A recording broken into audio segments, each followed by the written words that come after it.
ನಮ್ಮಲ್ಲಿ ಹಲವರಿಗೆ ಈ ಶಬ್ದದ ಪರಿಚಯವಿದೆ. ಇದು ಕಪ್ಪೆ ಮಾಡುವ ಶಬ್ದ. ವಿಶೇಷವಾಗಿ ಸಂತಾನೋತ್ಪತ್ತಿಯ ಋತುವಿನಲ್ಲಿ ಗಂಡು ಕಪ್ಪೆ ಮಾಡುವ ಶಬ್ದ. ಯಾರೋ ವಿಶೇಷ ವ್ಯಕ್ತಿಯನ್ನ ಕರೆಯಲು, ಅಂದ್ರೆ ಮುದ್ದಾದ ಪುಟ್ಟು ಕಪ್ಪೆ ಮರಿಗಳನ್ನ ಹುಟ್ಟಿಸಲು. ಹೇಗೆ ಮನುಷ್ಯರಲ್ಲಿ ಒಂದು ಮಗು ಹುಟ್ಟಲು ಅಪ್ಪ ಮತ್ತು ಅಮ್ಮನ ಅವಶ್ಯಕತೆ ಇರುತ್ತೋ, ಹಾಗೆ ಕಪ್ಪೆ ಮರಿಗಳ ಜೀವನವು ಗಂಡು ಮತ್ತು ಹೆಣ್ಣು ಕಪ್ಪೆಗಳು ಭೇಟಿಯಾಗೋದ್ರಿಂದ ಆರಂಭವಾಗುತ್ತೆ. ಇದನ್ನೇ ಸಂಯೋಗ, ಮೇಟಿಂಗ್ ಅಂತ ಕರೀತಾರೆ. ಅವು ಸಂಯೋಗಗೊಂಡಾಗ ಹೆಣ್ಣು ಕಪ್ಪೆ ಮೊಟ್ಟೆಗಳನ್ನಿಡುತ್ತೆ. ಆದ್ರೆ ಎಲ್ಲಂದ್ರಲ್ಲ, ಅದು ತುಂಬಾ ಆಯ್ಕೆ ಮಾಡುವ ಸ್ವಭಾವದ್ದು. ಅದು ಸಸ್ಯಗಳಿಂದ ಆವೃತ್ತವಾಗಿರುವ ಆಳವಿಲ್ಲದ ನಿಶ್ಚಲ ನೀರನ್ನ ಆಯ್ಕೆ ಮಾಡಿಕೊಳ್ಳುತ್ತೆ. ಉದಾಹರಣೆಗೆ ಕೊಳ ಆಗಿರ್ಬೋದು, ಜೌಗು ಪ್ರದೇಶ ಅಥವಾ ಕೆಸರು ನೀರು ನಿಂತಿರುವ ಗುಂಡಿ ಆಗಿರ್ಬೋದು. ಈ ಸ್ಥಳಗಳನ್ನ ಆಯ್ಕೆ ಮಾಡ್ಕೊಳ್ಳುತ್ತೆ. ಯಾಕೆ ಈ ರೀತಿಯ ಸ್ಥಳಗಳನ್ನ ಆಯ್ಕೆ ಮಾಡ್ಕೊಳ್ಳುತ್ತೆ ಅಂದ್ರೆ, ಯಾಕೆಂದ್ರೆ ಸರಿಯಾದ ಸ್ಥಳವು ಅದರ ಮೊಟ್ಟೆಗಳು ಆರೋಗ್ಯಕರ ಕಪ್ಪೆ ಮರಿಗಳಾಗಿ ಬೆಳೆಯಲು ಅತ್ಯುತ್ತಮ ಅವಕಾಶವನ್ನು ಒದಗಿಸೋದ್ರಿಂದ. ಇನ್ನೊಂದು ವಿಷಯವನ್ನ ಗಮನಿಸಿದ್ದೀರಾ? ವಯಸ್ಕ ಕಪ್ಪೆಗಳು, ವಿಶೇಷವಾಗಿ ಹೆಣ್ಣು ಕಪ್ಪೆಗಳು ನೀರಿನ ಸಮೀಪವೇ ಮೊಟ್ಟೆಗಳನ್ನ ಇಡೋದು. ಅಂದ್ರೆ ಕಪ್ಪೆಗಳ ಜೀವನವು ವಾಸ್ತವವಾಗಿ ನೀರಿನಲ್ಲಿ ಆರಂಭವಾಗುತ್ತೆ ಮತ್ತು ಅವು ಬೆಳೆಯುತ್ತಾ ಹೋದಂತೆ ಭೂಮಿಯ ಮೇಲೆ ಬಂದು ಅಲ್ಲಿ ಬದುಕಲು ಪ್ರಾರಂಭಿಸುತ್ತೆ. ಇದೇ ಕಾರಣಕ್ಕೆ ಅವುಗಳನ್ನ ಉಭಯಚರಗಳು, ಆಂಫಿಬಿಯನ್ಸ್ ಅಂತ ಕರೀತಾರೆ. ಆಂಫಿಬಿಯನ್ ಎಂಬ ಪದದ ಅರ್ಥವು ದ್ವಿಜೀವನವನ್ನ ನಡೆಸೋದು ಅಂತ ಹೇಳಿ. ತಮ್ಮ ಜೀವನದ ವಿಭಿನ್ನ ಹಂತಗಳಲ್ಲಿ ನೀರಲ್ಲೂ ಭೂಮಿಯಲ್ಲೂ ಬದುಕುವ ಕಪ್ಪೆಗಳೇ ನಿಜವಾದ ಉಭಯಚರಗಳು. ಈಗ ನಮ್ಮ ವಿಷಯಕ್ಕೆ ಹಿಂತಿರುಗೋಣ. ಹೆಣ್ಣು ಕಪ್ಪೆ ಸುಮಾರು 100 ಮೊಟ್ಟೆಗಳ ಗುಂಪನ್ನ ಇಡುತ್ತೆ. ಅವು ಪುಟ್ಟ ಜಲ್ಲಿ ಆಕಾರದಲ್ಲಿರುತ್ತೆ. ಈ ಲೋಳೆ ಆಕಾರ ಅವುಗಳನ್ನ ರಕ್ಷಿಸಲು ಸಹಾಯ ಮಾಡುತ್ತೆ. ಕಪ್ಪೆಯ ಮೊಟ್ಟೆಗಳ ಗುಂಪನ್ನ ಸ್ಪಾನ್ ಅಂತ ಕರೀತಾರೆ.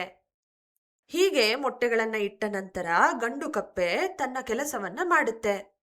ಅದು ಅವುಗಳನ್ನ ಫಲವತ್ತಾಗಿಸುತ್ತೆ.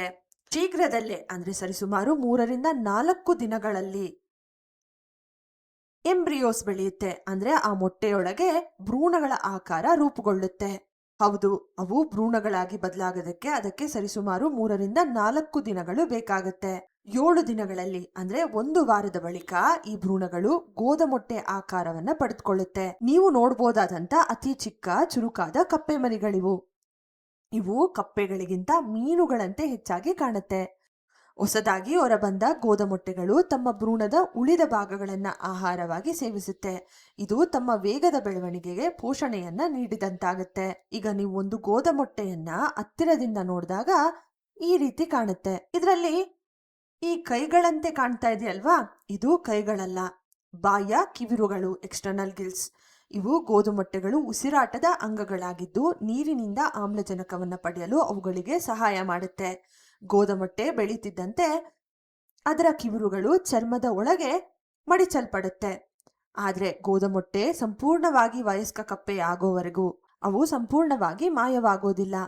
ಗೋದಮೊಟ್ಟೆಗಳು ಆರಂಭದಲ್ಲಿ ಸಸ್ಯಾಹಾರಿಗಳಾಗಿರುತ್ತೆ. ಅಂದ್ರೆ ಪಾಚಿ ಅಥವಾ ಸಸ್ಯಗಳ ಸಣ್ಣ ತುಂಡುಗಳನ್ನ ತಿನ್ನುತ್ತೆ. ಆದ್ರಿಂದ ಅವುಗಳ ಕರುಳು ಉದ್ದವಾಗಿರುತ್ತೆ. ಇದು ಸಸ್ಯಾಹಾರವನ್ನ ಜೀರ್ಣ ಮಾಡಿಕೊಳ್ಳಲು ಸಹಾಯ ಮಾಡುತ್ತೆ. ನಂತರ ಅವು ಕಪ್ಪೆಗಳಾದಾಗ ಕೀಟಗಳು ಮತ್ತು ಹುಳುಗಳನ್ನ ತಿನ್ನುವ ಆಹಾರ ಪದ್ಧತಿಗೆ ಬದಲಾಗೋದ್ರಿಂದ ಅವುಗಳ ಕರುಳು ಕೂಡ ಚಿಕ್ಕದಾಗತ್ತೆ. ಈಗ ಗೋದಮೊಟ್ಟೆಗಳು ನೀರಿನಲ್ಲೇ ವಾಸವಾಗ್ತಿರುತ್ತೆ ಮತ್ತು ಸಂಪೂರ್ಣವಾಗಿ ಬೆಳೆಯುವವರೆಗೂ ಭೂಮಿಗೆ ಬರಲು ಸಾಧ್ಯವಾಗೋದಿಲ್ಲ. ಆದ್ರಿಂದ ಅವುಗಳಿಗೆ ಉದ್ದವಾದ ಬಾಲವಿರುತ್ತೆ. ಈ ಬಾಲಗಳು ಈಜಲು ಸಹಾಯ ಮಾಡುತ್ತೆ. ಸುಮಾರು 8 ರಿಂದ 10 ವಾರಗಳ ನಂತರ ಗೋದಮೊಟ್ಟೆಗಳಿಗೆ ಹಿಂಬದಿಯ ಕಾಲುಗಳು ಬೆಳೆಯಲು ಪ್ರಾರಂಭವಾಗುತ್ತೆ. ಈ ಪುಟ್ಟ ಕಾಲುಗಳು ತುಂಬಾ ನಾಜೂಕಾಗಿದ್ದು ಇನ್ನೂ ಬಳಸಲು ಸಿದ್ಧವಾಗಿರೋದಿಲ್ಲ. ಇದೇ ಸಮಯದಲ್ಲಿ ಅನೇಕ ಬದಲಾವಣೆಗಳು ನಡೆಯುತ್ತೆ. ಗೋದಮೊಟ್ಟೆಗಳ ದೇಹ ಉದ್ದವಾಗುತ್ತೆ ಮತ್ತು ಅದರ ತಲೆ ಹೆಚ್ಚು ಸ್ಪಷ್ಟವಾಗಿ ಕಾಣತೊಡಗುತ್ತೆ. ನಂತರ ಕಪ್ಪೆಯ ಮುಂಭಾಗದ ಕಾಲುಗಳು ಚರ್ಮದ ಕೆಳಗಿನಿಂದ ಹೊರಬರಲು ಪ್ರಾರಂಭಿಸುತ್ತೆ. ನಿಮ್ಮ ಕೈಗಳು ನಿಧಾನವಾಗಿ ಅಂಗಿಯ ತೋಳ್ಗಳಿಂದ ಹೊರಬಂದಂತೆ ಊಹಿಸ್ಕೊಳ್ಳಿ. ಆದ್ರೆ ಅದಕ್ಕಿಂತ ಬಹಳ ನಿಧಾನವಾಗಿ. ಇದು ಸುಮಾರು 12ನೇ ವಾರದಲ್ಲಿ ನಡೆಯುತ್ತೆ. ಈಗ ಅದು ಕಪ್ಪೆಯಂತೆ ಕಾಣ ಪ್ರಾರಂಭಿಸುತ್ತೆ. ಆದ್ರೆ ಇನ್ನೂ ಬಾಲವಿರುತ್ತೆ. ಈ ಮುದ್ದಾದ ಹಂತವನ್ನ ನಾವು ಫ್ರಾಗ್ಲೆಟ್ ಅಥವಾ ಮರಿಕಪ್ಪೆ ಅಂತ ಕರೀತೇವೆ. ಕೊನೆಯ ಹಂತದಲ್ಲಿ, ಅಂದ್ರೆ ಸುಮಾರು 14ನೇ ವಾರದಲ್ಲಿ ಮರಿಕಪ್ಪೆ ಸಂಪೂರ್ಣವಾಗಿ ಕಪ್ಪೆಯಾಗುತ್ತೆ. ಇದಕ್ಕೆ ಜೊತೆಯಾಗಿ ಹಲವಾರು ಬದಲಾವಣೆಗಳು ನಡೆಯುತ್ತೆ.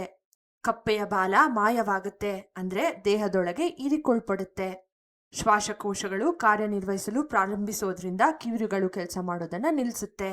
ಅದರ ಬಾಯಿ ಮೀನಿನ ಬಾಯಿಯಿಂದ ಕಪ್ಪೆಯ ಬಾಯಿಯಂತೆ ಗೋಚರಿಸಲಿಕ್ಕೆ ಪ್ರಾರಂಭಿಸುತ್ತೆ. ಅಂದ್ರೆ ಅಗಲವಾಗಿ ತೆರೆದುಕೊಂಡು ಕೀಟಗಳನ್ನ ಹಿಡಿಯಲು ಅಂಟಿಕೊಳ್ಳುವ ನಾಲ್ಗೆಯನ್ನ ಹೊಂದಿರುವ ಬಾಯಿಯಾಗುತ್ತೆ. ಅದರ ಮಾಂಸಾಹಾರ ಪದ್ಧತಿಗೆ ಹೊಂದಿಕೊಳ್ಳುವಂತೆ ಕರಳು ಚಿಕ್ಕದಾಗುತ್ತೆ ಮತ್ತು ಕೊನೆಗೆ ಕಪ್ಪೆ ನೀರಿನಿಂದ ಹೊರಗೆ ಜಿಗಿದು ಬದುಕಲು ಪ್ರಾರಂಭಿಸುತ್ತೆ.